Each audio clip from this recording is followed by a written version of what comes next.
Posso voltar aí no anticonflitividade que você falou no início? Pode, sim. Eu gostaria tuas orientações a respeito justamente das bases da irritabilidade. Como você catalogaria isso e quais seriam as características principais que você poderia caracterizar a irritabilidade? De modo geral, você diz? Eu acho que isso vai depender muito de cada caso, foi o que a gente comentou. No meu caso, o que ainda talvez me tire vamos dizer assim, do meu prumo normal, são situações pessoais, situações que eu ainda cometo de excessos, de erros, de desorganizações. Então, isso é o que eu procuro focar mais. Com os outros, não vou dizer que não aconteça, pode ser que aconteça, mas eu vejo que é num percentual menor, porque eu parto do princípio que se, de algum modo, o contexto, a mesologia, outra pessoa me desestabilizou, a responsabilidade primeiro é minha de ter entrado nessa condição. Então, eu vejo que esse processo de conflitividade é ver o que está por trás, porque, como eu comentei antes, no meu caso, o que predominava muito é a preocupação excessiva com a própria imagem, o que vão dizer, a opinião pública. Se você parte do princípio que você está querendo acertar, você está bem intencionado, você não está se omitindo, você está se posicionando, isso já é uma grande coisa. Como eu comentei também, nem sempre você vai estar certo, mas se você se coloca numa posição de abertura para ouvir o que o outro está dizendo e reconhecer se a ideia do outro for melhor, mais avançada, eu acho que com isso a tendência é a gente acertar mais do que ficar querendo simplesmente impor as ideias ou achar que a nossa ideia é mais avançada. Então, em termos de conflito, quando a gente fala em autoconflitividade, tem que ver a base. Se a base é muito ainda o conflito com os outros, e é por isso que a gente lá no Conselho colocou esse número 8 aí da página 9 dessa taxologia, a convivência, porque tem pessoas que têm muita dificuldade na convivência com as outras pessoas, e aí vem essa conflitividade, a pessoa é conflitiva, e aí vem os casos AVA, por exemplo, que a gente lida muito com essas pessoas, e existe um percentual dessas pessoas que têm realmente problema mental. É difícil você lidar com pessoas que têm problema no hardware, né? Vamos chamar assim, de problemas estruturais. Então, é mais complicado.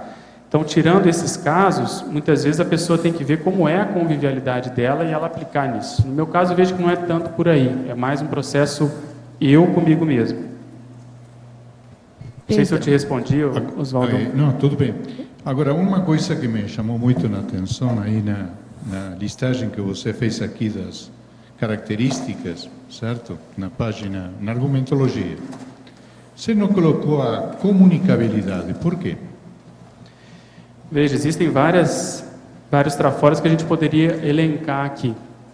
Mas a comunicabilidade está dentro do número 2, do processo da docência.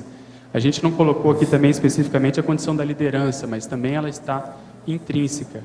Então, a comunicabilidade, eu vejo que ela é decorrência natural do desenvolvimento da própria parapedagogia, sabe? Você se dedicando, qualquer pessoa se dedicando à docência, principalmente essa docência itinerante que a gente comentou aqui, de um modo ou outro ela vai desenvolver a comunicabilidade. Entendi. Obrigado. Pedro, no caso do ginossoma, embora a gente sabendo, né, que a consciência não tem sexo, o gênero é secundário, existe alguma orientação assim mais específica, no caso para as mulheres, né, para poder chegar nessa condição aí do epicentrismo? Seria bom outras as epicons falarem, né, mas eu vou dar a minha opinião. Eu vejo que o processo da mulher tem vantagens e desvantagens, como é o caso do homem. O processo da vantagem maior que eu vejo é uma sensibilidade parapsíquica maior, mais natural, a tendência a ser mais inata. Em termos de desvantagem também relativa, seria o processo da flutuação hormonal mesmo, que tem mulheres que não conseguem lidar com isso, ainda não assentaram isso em termos fisiológicos, e aí realmente para você fazer um trabalho, lidar com as energias, se a pessoa não está bem, como disseram aqui num debate, a pessoa acorda com um novo soma a cada dia em função dos hormônios, etc.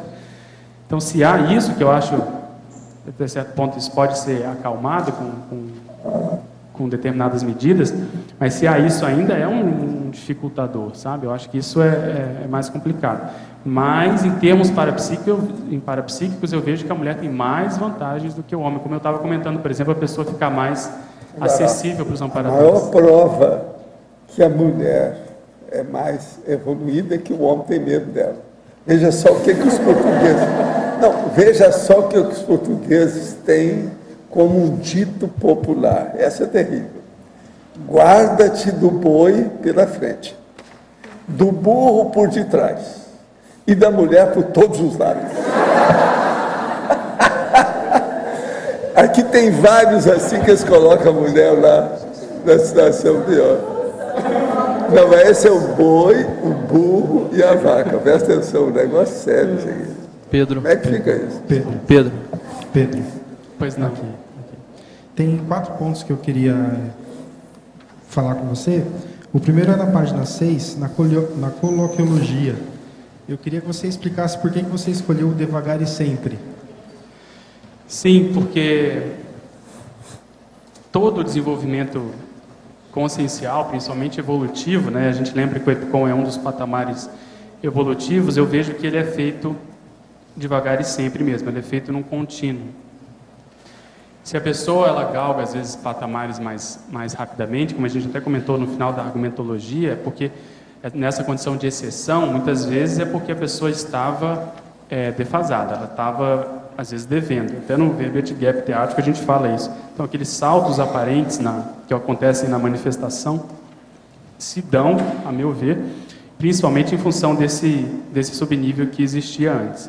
Então isso é importante porque no desenvolvimento do epicentrismo, mais especificamente, às vezes a gente vê determinadas pessoas afobadas até certo ponto para desenvolverem, para estarem lá conosco. E eu encaro o epicentrismo muito como consequência. Você faz um trabalho, você chegou quase que no limite de um determinado trabalho, o interassistencial, e ali é um algo mais, é um convite para você incrementar mais o seu processo. Então, no meu caso foi assim, eu não pensava nisso, achava até que não estava no momento, e o professor Valdo deu esse toque para a gente começar a trabalhar nesse sentido. Então, eu vejo que o próprio epicentrismo, como eu estava comentando, ele é, vamos dizer assim, muito abrangente. Então, existem vários níveis, lembrando aqui o verbete, mais uma vez, dentro da remissiologia, o verbete epicom lúcido. O professor Valdo escreveu o mini epicom como sendo aquele responsável pelo curso acoplamentário e o max epicom, aquele que já tem o FIEX.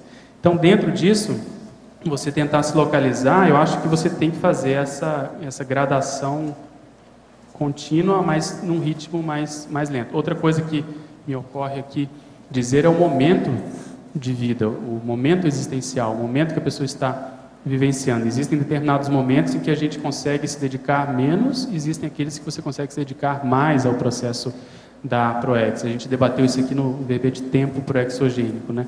Então, se a pessoa, pelo menos no meu caso, eu procuro tentar ir levando as coisas mais ou menos de jeito, num ritmo menor, mas quando dá chance, eu procuro catalisar as coisas nesse sentido. E a gente procurou aí nessa frase fazer um contraponto entre o processo pessoal e o processo grupal, quer dizer, o autodesassédio e a Max PROEX.